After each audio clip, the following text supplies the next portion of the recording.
pessoal, vamos retomar os trabalhos falando de geologia geral, falando sobre minerais e rochas para complementar essa primeira parte do capítulo de geologia, tranquilo? Então hoje o nosso trabalho vai ser com mais ênfase às rochas, que é aquilo que mais parece que é mais cobrado em prova. Porém vamos dar uma geral também falando sobre os minerais. Então o que é que nós temos aqui, senhoras e senhores, hoje no nosso trabalho? A primeira coisa que nós temos que fazer é definir o que é um mineral e definir o que é uma rocha, já que esse é o ponto-chave do nosso trabalho. O que a gente define como mineral em mineralogia, nas ciências geológicas, geociências, são substâncias inorgânicas encontradas naturalmente no solo, no subsolo ou dissolvidas na água. Elas podem ser divididas em puras, como é o caso do ouro, da prata, do carvão, entre outros, ou compostos, como é o caso do sal, das piritas de ferro e também o quartzo.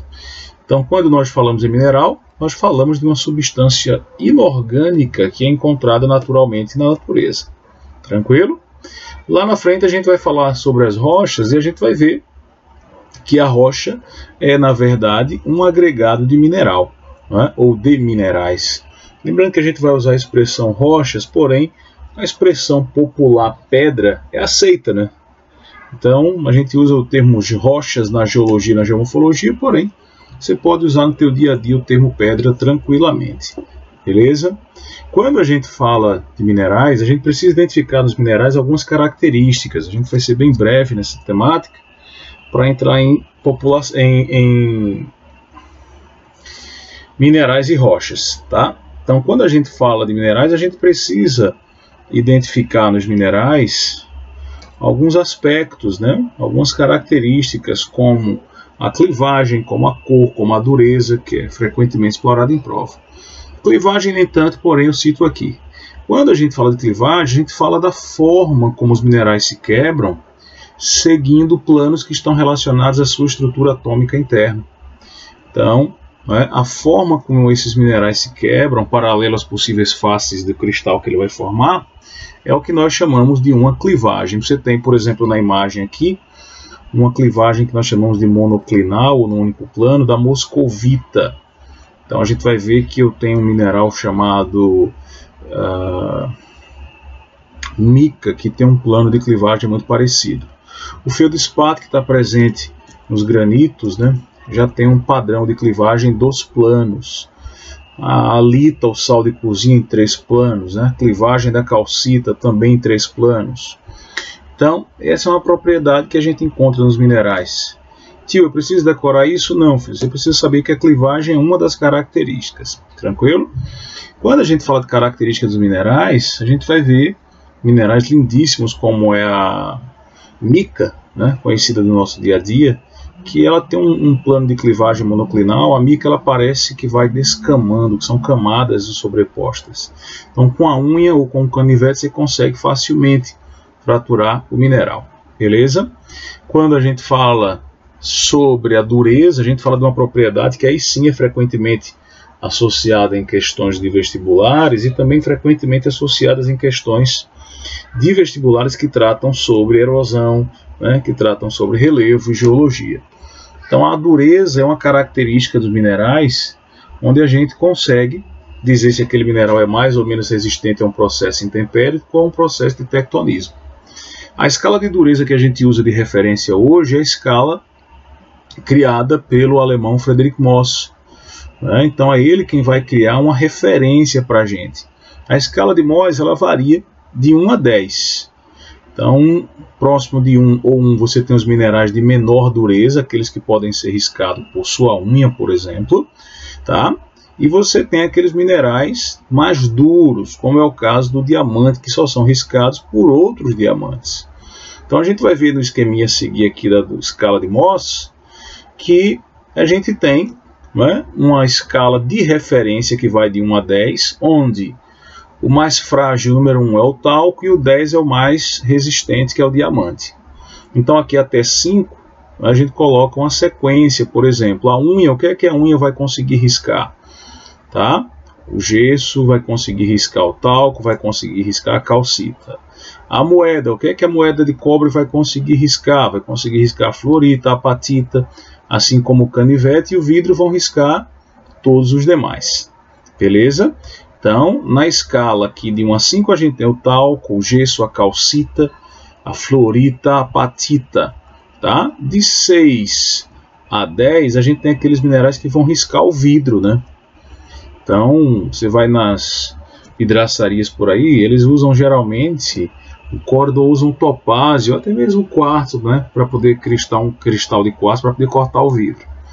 Lembrando que na escala de dureza, né, o quartzo corta o ortoclásio, né, o topázio corta o quartzo, o córdon e assim por diante. Sendo que um diamante só é cortado ou arranhado por outro diamante. Beleza? Então isso é uma referência para você. Precisa decorar isso? Precisa. Tá? Então, algumas provas já perguntaram isso. É muito decoreba, mas é bom saber pelo menos que existe isso. Quando a gente fala de minerais, outra propriedade aí muita gente associa, lembra logo, é a cor do mineral. A forma, né, como ele absorve e reflete a luz. Então a gente tem minerais que vão de um azul lindíssimo, como é o caso da água marinha, ou como é o caso das turmalinas, até mesmo dos córidons que vão formar o que nós chamamos de rubi, né? Você tem também aí as esmeraldas, você tem os quartzos em diversas cores. Quando a gente fala de mineral e a gente fala de cor, eu citei agora há pouco, né? Alguns deles a gente vai ver já já. A gente consegue identificar algumas características de solos também pela cor, de acordo com a concentração de determinados minerais. Aqui na zona da Mata de Pernambuco e Alagoas, a gente tem solos bastante ricos em óxidos de ferro e de alumínio, né? E isso é muito facilmente visualizado pela presença da coloração avermelhada desse óxido de ferro e o amarelado uma presença mais ali do óxido de alumínio.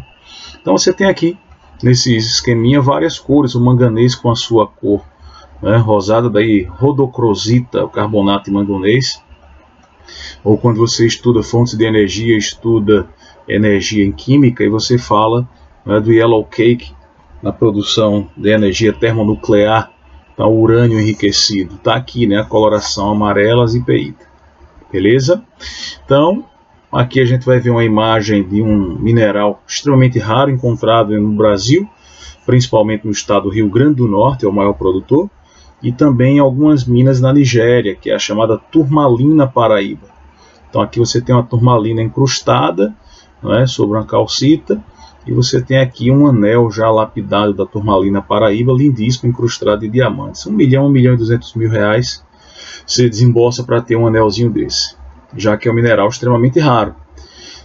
Embora tenha aquela coloração linda também e única, mas é muito raro, a gente tem uma outra turmalina muito comum, que é a turmalina watermelon, ou melancia, porque lembra muito a coloração da melancia, né?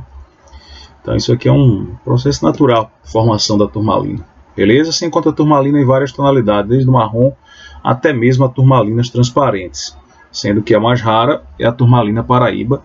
E aqui no Brasil, lá no Rio Grande do Norte, a gente tem as maiores minas e as maiores áreas de extração. A mina Brejuí é a área onde você explora isso. Avançando, a gente tem aqui uma outra característica dos minerais, que é o brilho, tá? É o modo como ele reflete a luz que incide na superfície.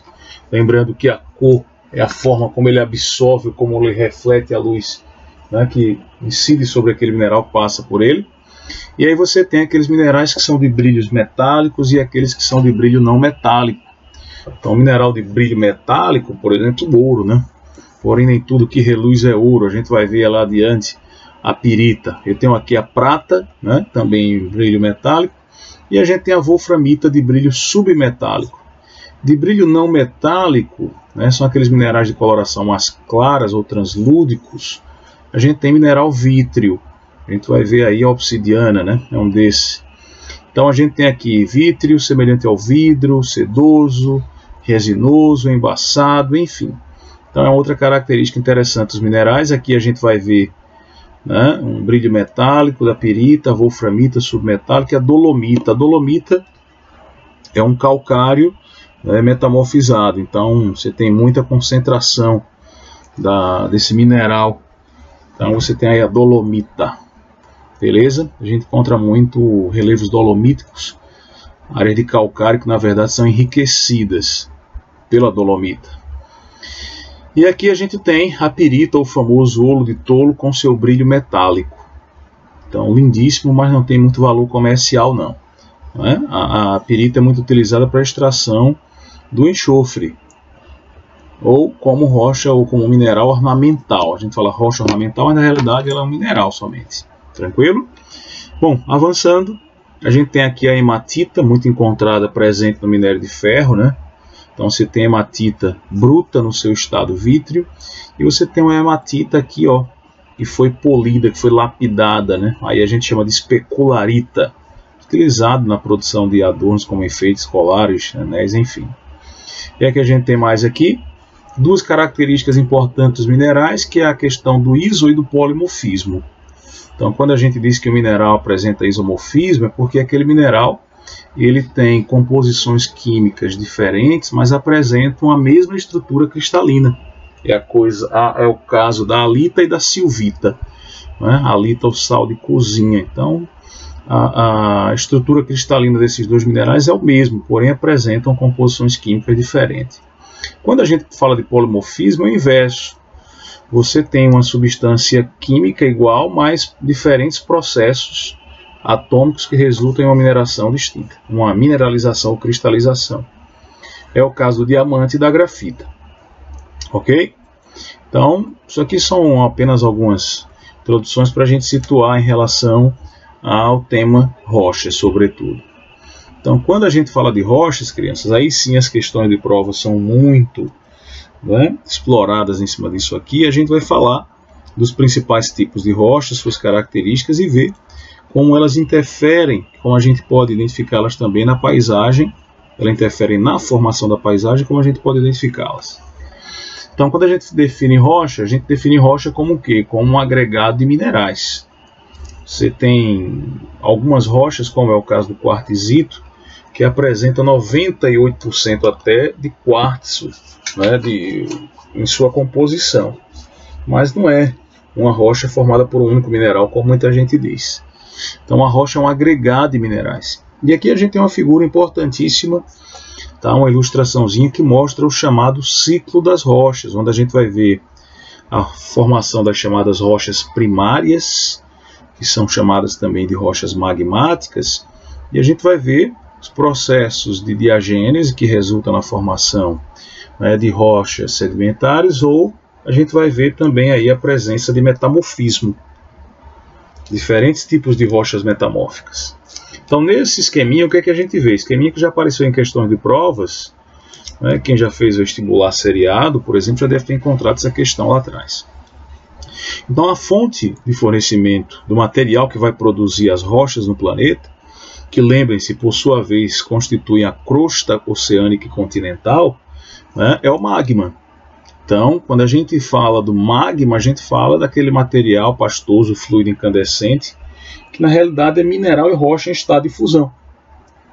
Esse material, quando resfriado, a palavra arrefecimento significa resfriamento, logo arrefecer significa resfriar, né? Quando esse mineral, esse magma, ele é arrefecido ou esfriado, seja no interior da crosta a grandes profundidades, seja na superfície ou a pequenas profundidades, ele vai dar origem ao que nós chamamos de rochas magmáticas.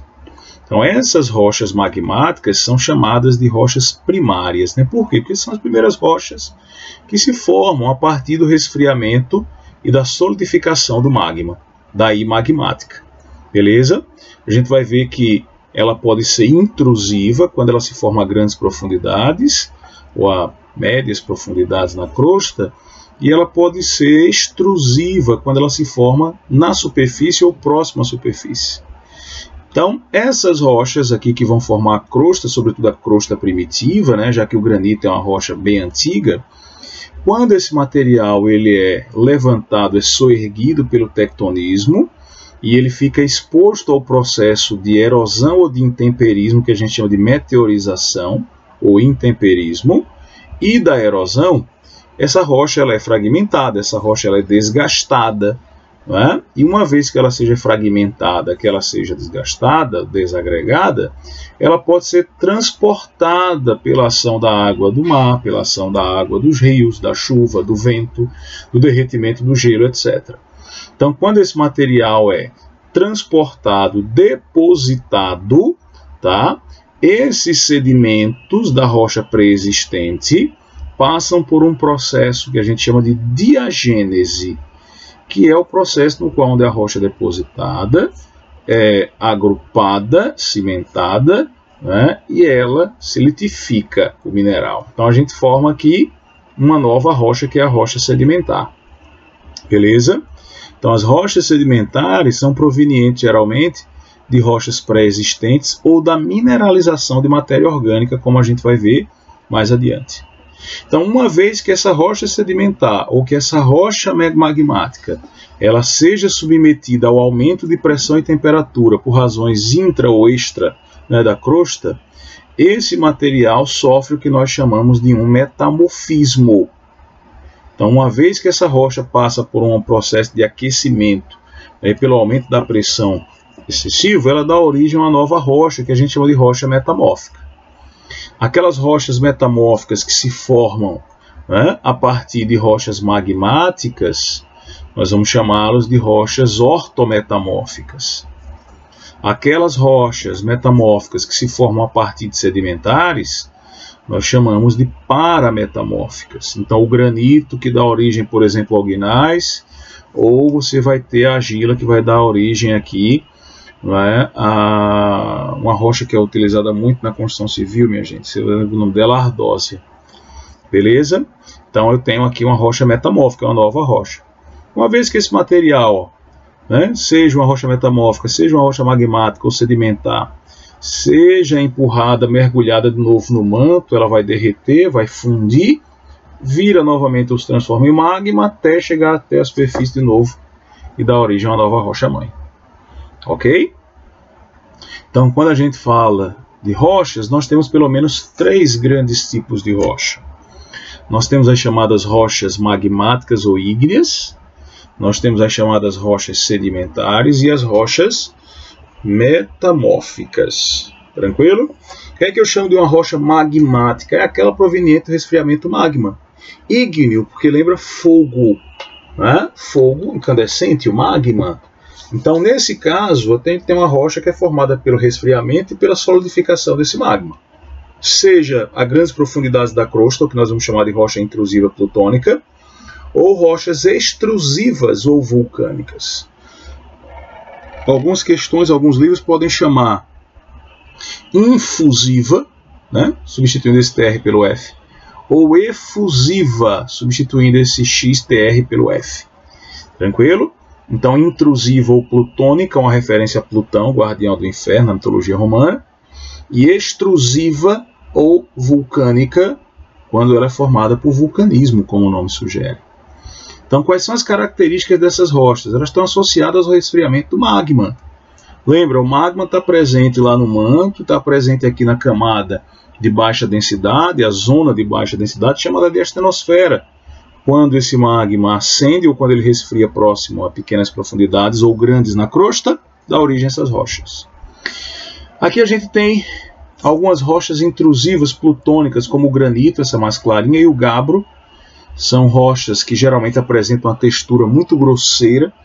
São rochas que tiveram um processo de formação extremamente lento, porque como o mineral se resfria a grandes profundidades na crosta, ele está submetido a enormes temperaturas e pressão. Então o processo de cristalização é mais lento. Com isso a gente consegue visualizar cristais grandes, né, vistos a olhos nu, que é o que nós chamamos de macroscópicos. Então essas rochas são rochas geralmente, né, de cristais macroscópicos, textura grosseira. Essas rochas, tanto as intrusivas plutônicas, a gente vai ver como as extrusivas, elas não são rochas porosas, elas não apresentam poro. Então, se ela não apresenta poro, ela não é uma rocha permeável. Se ela não é uma rocha permeável, então eu não encontro, por exemplo, aí reservatório de água. Porque a água da chuva ela não vai infiltrar nesse tipo de rocha, né? Porém, ela é essencial tá? Na estrutura que vai capear o reservatório. Então a gente fala rocha capeadora, porque é uma rocha selante, é uma rocha mais resistente, impermeável. Então ela não apresenta poro. Esse tipo de rocha, ele também não apresenta ocorrência de fósseis, logo eu também não encontrarei combustíveis fósseis. Então essas são características de rochas magmáticas, seja intrusiva, seja extrusiva. Essa, como eu disse, mais grosseira, são rochas de uma densidade menor, que formam geralmente a crosta continental. E aqui a gente tem rochas que geralmente a gente vai ver já associadas, como é o caso das extrusivas, mais a crosta oceânica. Aqui eu tenho dois exemplos em que a gente pode ver na paisagem rochas vulcânicas, né? E na verdade rochas intrusivas plutônicas. Isso aqui é o Castelo do Mar, lá no Cabo de Santo Agostinho, que se formou sobre um granito extremamente raro, conhecido como granito do Cabo. Por que ele é raro? Porque as rochas graníticas geralmente têm mais de 1 bilhão de anos. Esse granito aqui tem cerca de 102. Então, é uma anomalia, né? Então, é algo extremamente raro. Chama-se o granito do Cabo, como é conhecido internacionalmente. E aqui nós temos uma rocha conhecida localmente no Agreste Pernambuco e também no Brasil inteiro, né? É uma rocha ornamental muito utilizada como granito marrom imperial, mas na verdade ele não é um granito, ele é uma rocha intrusiva plutônica chamada de cienito. E aí você tem aqui, ó, uma geoforma muito legal, que é o que a gente chama lá de, o pessoal chama de Pedra do Navio. Isso aqui fica bem na entrada do município de Bom Jardim. Tá? Então você consegue ver aqui está a proa, aqui está a polpa do navio. Então eu tenho aqui rochas intrusivas plutônicas, ok? Quando a gente fala de rochas efusivas, as mais comuns aqui que eu vou listar são o basalto, né? Principalmente na crosta oceânica. Quando você fala de rocha extrusiva, muito comum aqui no Cabo de Santo Agostinho, uma rocha chamada de riolito, tá? Uma rocha de coloração mais clara, né? Também uma coloração quase avermelhada ela tem. A gente tem rocha chamada ignimbrito aqui no Cabo de Santo Agostinho. São áreas de erupção vulcânica que tem 100 milhões de anos. E tem uma rocha que a gente conhece muito no dia a dia, que é a pedra pómez, né, o pomito. Aqui na imagem você tem já a lava resfriada aqui no entorno, essa coloração mais escura, o basalto. E aqui você tem um fluxo recente de lava lá no vulcão Kilauea, no Havaí. Então essa lava em contato com a atmosfera, ó, vê que já está criando uma crosta. Temperatura, gente, da lava na superfície é em torno de 750 graus. Lá no interior da crosta, ela está em torno de 900 a 1.200 graus. Tá? Então aqui ela já está resfriada pelo contato com a ou pelo contato com a água, já que aqui é uma grande ilha, a borda vai resfriando ainda mais rápido. O pomito ou pedra pómez todo mundo conhece, já eu mostro ela. Aqui eu tenho duas imagens do basalto, ó. Tá? Vê que a coloração dele lembra muito a do granito, então ele é o similar do granito, é uma rocha extrusiva. Você vai para o centro-oeste e sudeste brasileiro, é muito comum esse tipo de rocha, né, que deu origem a um solo conhecido como terra roxa. Mas é uma rocha muito resistente, utilizada lá para calçamento. Aqui a gente usa granito ou gneiss na nossa região, lá eles usam basalto. Aqui a gente usa muito esse basalto, chamado de basalto vesicular, nesses estacionamentos que a gente vê por aí no centro da cidade, né? Que não é pavimentado, aí o cara joga lá em cima umas pedras, se você der uma olhadinha você vai ver uma coloração cinza escuro, quase preto, e você vê essas cavidades, essas vesículas, por isso que a gente chama de vesicular. Essas cavidades, elas são formadas quando você tem uma lava muito ácida, né? Muito gases efervescentes, borbulhantes, quando ele entra em contato com a atmosfera, ele estoura e deixa essas cavidades. Então isso aqui não é um poro, se você pingar água e a água não passa para o outro lado. Lembra que rocha magmática não é porosa. E aqui está o pomito, tá? Ou pedra pómez, né? Todo mundo deve conhecer aí, quem tem avô e avó e visitava muita casa, sobretudo ele deve encontrar isso. Então é uma rocha formada a partir de lava vulcânica muito rica em sílica. Esses pontinhos aqui não são poros, são cavidades. Beleza? Bom, quando a gente fala ainda de rocha vulcânica, a gente tem aqui um exemplo lindíssimo da obsidiana, com seu brilho vítreo. Isso aí é uma coloração verde, é um verde escuro, lindíssimo, quase preto. Você coloca ele contra a luz, você vai ver microcristais no interior da rocha. Lindíssima a obsidiana. Aí aqui o que é que eu tenho mais, tio? Aqui eu já tenho outro tipo de rocha, que são as rochas sedimentares. Então, antes de passar para sedimentar, só revisando os aspectos das rochas magmáticas, né? São rochas resistentes à erosão, ao intemperismo e ao tectonismo. São rochas de textura grosseira, macrocristalina, ou seja, com cristais grandes vistos a olhos nus, sobretudo a intrusiva. A extrusiva é microcristalina, então ambas podem ser chamadas de rochas cristalinas. Não são porosas, por isso não são permeáveis. Não apresentam combustíveis fósseis e também não apresentam fósseis. Ok? Então, embora. Quando a gente fala de rocha sedimentar, lembra, a gente está falando de uma rocha que se forma a partir da fragmentação de rochas pré-existentes ou que se forma, né, pela mineralização de matéria orgânica. Então a gente tem as chamadas rochas sedimentares se dividindo em 3 grandes grupos: as rochas inorgânicas, chamadas de detríticas, as rochas sedimentares organogênicas, que são as orgânicas, e as químicas ou quimiogênicas. Então são formadas por partículas ou sedimentos que se desprendem de outra rocha. Olha a característica aqui, ó. São estratificadas com S, ou seja, apresentam camadas, coisa que a gente não vê na rocha magmática. São porosas, são permeáveis, são pouco resistentes à erosão, ao intemperismo e ao tectonismo. Tranquilo? Então são pouco resistentes, não quer dizer que ela não tenha resistência. Dividindo aqui os tipos de rocha, a gente vai ver, por exemplo, aqui uma rocha do tipo inorgânica, que é um arenito encontrado lá no Monument Valley National Park, no Arizona, nos Estados Unidos.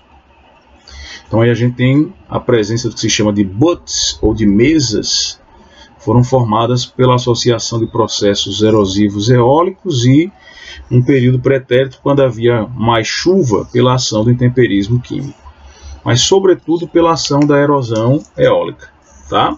Então a gente vê a presença aí de um arenito vermelho, tá? Dá para ver aqui, ó, a deposição desse colúvio, que é o arenito depositado, dá para ver o relevo que lembra uma mesa lá atrás, que a gente vai chamar de buttes, são pequenas mesas, esses 3 carinhas aqui. A gente pega o arenito e a gente dá uma olhada lá no Grand Canyon, também nos Estados Unidos, né, na porção do Colorado agora, você vai ver que a rocha apresenta diferentes colorações, camadas sobrepostas como se fossem folhas de livro, né, ou camadas de diferentes tipos de recheio no bolo.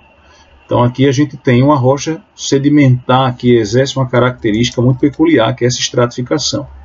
Quanto mais superficial a rocha sedimentar, mais jovem; quanto mais profunda, mais antiga. Então aqui a gente tem um verdadeiro livro, né? Que se cada camada dessa funcionar como uma folha, a gente vai ter diferentes períodos. Interessante que você vai ver período de deposição aqui mais espesso nesse trecho, tá? E você vai ver período de deposição mais extenso nesse trecho. E vejam a coloração como é diferente das rochas. Aqui eu tenho uma rocha rica em óxido de ferro e aqui eu tenho uma rocha calcária mais clara, tá? Evidência, né, da deposição de uma sedimentação marinha. Então, senhoras e senhores, avançando, uma característica da rocha sedimentar que a gente viu é a presença dos fósseis. E aí você tem um belo exemplar de um fóssil de peixe de água salgada, encontrado, né, no interior de Pernambuco, do Piauí e do Ceará, na Chapada do Araripe. Então, há pouco mais de 100 milhões de anos, havia um canal ligando o Oceano Atlântico até o interior desses 3 estados aí. E aí, quando essa água, né, esse canal se fechou, se formou um grande lago de água salgada naquela região, a água evaporou, e aí os organismos que estavam lá, né, naturalmente morreram, se acumularam, se depositaram no fundo do leito do lago, e depois foi sendo soterrado. E aí as condições de temperatura, as condições químicas da área favoreceram a fossilização dessa matéria orgânica. Então eu tenho um exemplar de fósseis, né, nesse tipo de rocha. Assim como eu posso encontrar também combustível fóssil, né? Lembrando que o petróleo, o gás natural, o óleo, o gás do xisto são combustíveis fósseis. Ok? Aqui nós temos um exemplo de uma rocha detrítica, que eu mostrei lá adiante, né, no caso do Arizona também, que a gente encontra muito aqui nas falésias do litoral do Nordeste. Quem já foi a Pipa, quem já foi a Canoa Quebrada, quem já foi a Carro Quebrado lá em Alagoas, Pipa no Rio Grande do Norte, Canoa Quebrada no Ceará, Carro Quebrado em Alagoas, ou em Japaratinga, também em Alagoas, vai visualizar as falésias, os paredões abruptos na faixa costeira. Então aqui a gente tem um arenito, né? Como o nome sugere, a compactação da areia vai dar origem a uma rocha extremamente frágil à erosão, pouquíssimo resistente. A outra, o agilito, como o nome sugere, né? A argila é a matéria presente aqui. Então, rochas que são formadas a partir da decomposição e deposição de detritos de rocha pré-existente. Aqui você vê o belo exemplo de uma falésia na praia de Carro Quebrado, no município de Barra de Santo Antônio, em Alagoas. Então, as falésias são esses paredões abruptos aqui, ó. E aí você vê diferentes tonalidades do arenito, diferentes cores, indica diferentes períodos de deposição de sedimento. Isso aqui já teve tudo coberto pelo oceano, né? Cerca de 26 milhões de anos.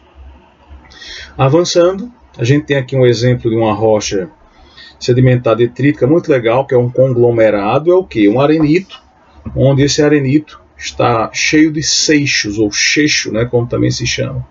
Então esse cheixo ou seixo é o fragmento maior que foi cimentado, literalmente, por uma massa mais fina de areia, e aí criou esse bloco chamado de conglomerado. Tranquilo? Isso é uma evidência de que nós tivemos nessa região o antigo curso de um rio, tá? Que geralmente está associado a cursos fluviais pretéritos, e aí a gente vê essa evidência graças à presença desses seixos, que é um material quase ovalado, arredondado, bem polido. Aí o que a gente tem mais aqui? A gente vai ver aqui a presença das rochas sedimentares orgânicas e químicas. A orgânica, como o nome sugere, formada pelo acúmulo de detrito orgânico, a mineralização da matéria orgânica, né, as grandes florestas de coníferas do período paleozoico que passaram por um processo de mineralização. Não de decomposição, porque se fosse decomposição não tinha mais nada. Então, mineralização. Então, o carvão mineral, né, que é a mineralização da matéria orgânica vegetal, e também do giz, que a gente vai ver que está associado a micro-organismo marinho. As rochas quimiogênicas, né, como é o caso do calcário também de origem orgânica, oceânica, a gente encontra, e aquele calcário formado pela precipitação do carbonato de cálcio em áreas de caverna também, né? Então a gente vai ver aqui salgemas e a gente vai ver calcário associados à origem deles a processos químicos. Então aqui a gente tem um esqueminha que mostra exatamente a formação do calcário, limestone no inglês. Então você tem aqui recifes de corais, lembrando que os recifes de corais, né, são estruturas onde você tem organismos vivos, os corais, e muitos desses animais apresentam uma carapaça, ou então apresentam um endoesqueleto rico em calcário, ou em cálcio, né? Então, quando você tem aqui a presença do carbonato de cálcio, que vai se acumular a partir desses animais, seja, né, nesses recifes de corais antigos, ou antigos mares rasos próximos ao litoral, esse material vai se acumulando em águas profundas, tá? E vai calcificando o plâncton. Então, depois, quando você tem processos de precipitação química, você também encontra em áreas de caverna a presença desse carbonato de cálcio que forma o calcário. A evaporação da água vai deixar, né, seja nos oceanos rasos ou nas áreas profundas, ou seja aqui em áreas de caverna, essa água evaporar, ela vai deixar para trás o carbonato de cálcio, que vai dar origem ao calcário. Tranquilo? O giz, chalk do inglês, né, é o que? Um calcário formado predominantemente de nanoplânctons. Então isso aqui geralmente em regiões, ó, de áreas, né, de clima quente tropical.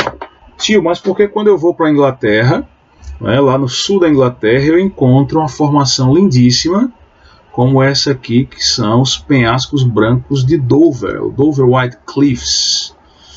Só é evidência de que essa região já esteve sob a ação de um clima, né, tropical, de um clima quente. Então daí você tem esses grandes depósitos de giz.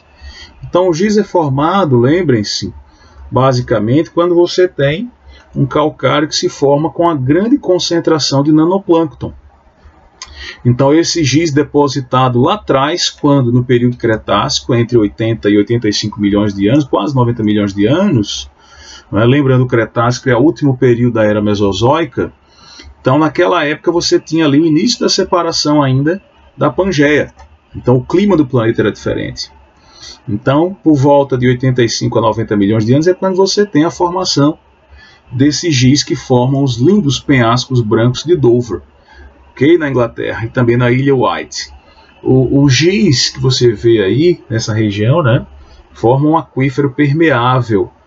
Então, como é uma rocha sedimentar, é normal essa característica. Da mesma maneira que você vai ver aqui, ó, em áreas de caverna, você formando o que a gente chama de espeliotemas, as estalactites, estalagmites, e a água rica em gás carbônico, né, que ajuda também a dissolver o calcário que está aqui presente, e à medida que ele vai se solidificando, ele forma essas estalactites e estalagmites, que a gente vai ver na imagem agora a seguir. Então aqui você tem um calcário, né, presente aí graças à concentração de matéria orgânica marinha, e você tem a presença aqui das estalactites, que são essas colunas que descem do teto, e as estalagmites que se formam da base para cima. Então aqui é, né, uma água muito ácida, rica em CO2, em contato com o carbonato de cálcio presente na rocha, vai fazendo com que essa água seja dissolvida e vai pingando gota a gota. Porém, quando ela vai escoando lentamente, gota a gota, rica em carbonato de cálcio, ele tende a se solidificando. Se você olhar a tua casa, né, se você tiver um forro de gesso e você tiver uma infiltração, você vai ver que a água vai escoando, vai formando uma goteira, mas quando a água vai parando de escoar, o gesso vai endurecendo. Então o que acontece aqui é um processo parecido. Quando essa estalagmite encontra essa estalactite, ela leva centenas de milhares de anos para se formar, não é exagero, ela forma isso aqui, ó, uma coluna. Então essas formações de caverna são o que nós chamamos de espeliotemas. Ok? Estão aqui os penhascos brancos de Dover, de novo, sul da Inglaterra. Quem for por lá vai lembrar que se formou durante o Mesozoico. Essa região é chamada de Costa Jurássica. E aí você tem, né, a região, agora os tipos de rochas chamados de rochas metamórficas. Só fechando aqui, lembrando que nós temos rochas que são rochas pouco resistentes à erosão, intemperismo ou tectonismo. São rochas permeáveis, né, porosas. São rochas que se formam em estratos, em camadas, e que por isso mesmo favorecem a ocorrência de fóssil e combustível fóssil. E para fechar, as chamadas rochas metamórficas, que podem se formar tanto de rochas magmáticas, aí a gente chamou de quê? De ortometamórfica, como é o caso do gneiss, aquele mesmo que forma lá a pedra do navio, ou melhor, que forma as rochas comuns que a gente encontra aqui na zona da mata, formada a partir do granito, e as rochas metamórficas de origem sedimental, como o calcário, que dá origem ao mármore. Tranquilo? Então as rochas metamórficas, elas são resultado de quê? De transformação físico-química da ação da pressão e temperatura de outros tipos de rocha no interior da crosta. Então essas rochas aqui, quando sofrem pré-existentes aumento de pressão e temperatura, podem sofrer esse rearranjo atômico, e aí você tem a formação de uma nova rocha. Tio, o que é que causa isso? O próprio magma em contato com ela, é o impacto de um meteoro, ou mesmo a colisão das placas tectônicas, ou o movimento de deslocamento lateral, como é o caso lá da região lá da falha de San Andrés, ou Santo André, nos Estados Unidos. É uma área de intenso tectonismo, porque o movimento lateral, deslizante ou transcorrente das rochas, produz um aumento da temperatura e da pressão, metamorfoseando a rocha de origem. Então aqui, ó, o granito dá origem ao gneiss. Você vai ver que eu tenho um bandeamento, uma sequência do arranjo dos cristais, coisa que eu não vi no granito, estava tudo embaralhado. Aqui a gente tem o calcário, que dá origem ao mármore, né? Então, se esse calcário ele for muito rico em argila, ele vai dar origem a uma rocha chamada marga. Mas aqui a gente tem o mármore largamente utilizado na construção civil, rocha ornamental também para escultura. A ardósia, que é formada da metamorfização da argila, né, do argilito. Então vai formar essa rocha de coloração escura, ultra resistente aqui para a erosão. Então uma rocha que apresenta muita resistência para a permeabilidade da água. Você deve ver no entorno de piscina, geralmente é uma rocha um pouco amarelada, creme, aquilo é um quartzito. Então, por que é que se usa tanto aquele tipo de rocha, ou então esse tipo de rocha aqui em banheiro, ou quartzito em piscina? Porque o quartzito é também uma rocha sedimentar mais metamórfica, mais resistente. Tá? Então, lembrando que o quartzito, né, é formado a partir de rochas ricas em quartzo e ardósia de rochas argilosas, como é o argilito. Então, sedimentares as primeiras, né? E aí, como essas rochas são muito resistentes, é muito usado em banheiro a ardósia, por exemplo, até mesmo. Você vai para países como os Estados Unidos, ele usa até mesmo para telhados, aqui umas lâminas fininhas de ardósia. Ok, senhoras e senhores? Então a gente encerra essa primeira parte de minerais e rochas falando disso aqui. Próximo encontro a gente fala de temas como estrutura geológica, vamos ver o que é um escudo, vamos ver o que é uma bacia sedimentar, o que é um cráton, e falaremos também sobre o que? Falaremos sobre